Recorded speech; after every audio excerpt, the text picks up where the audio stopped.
In today's video, we're going to show you how to easily change the size of app icons on your Android device. Whether you want larger icons for better visibility or smaller ones to fit more on your screen, we've got you covered. Let's get started. Begin by pressing and holding on an empty space on your home screen. This will bring up customization options. From the menu that appears, tap on Home Settings or just Settings depending on the launcher you're using. Look for an option labeled Icon Size, Icon Layout, or something similar.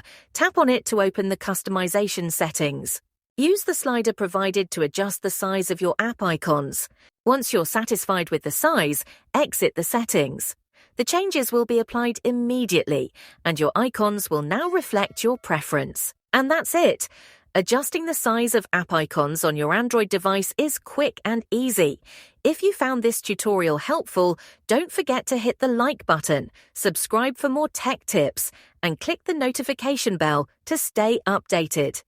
Thanks for watching, and we'll see you in the next video.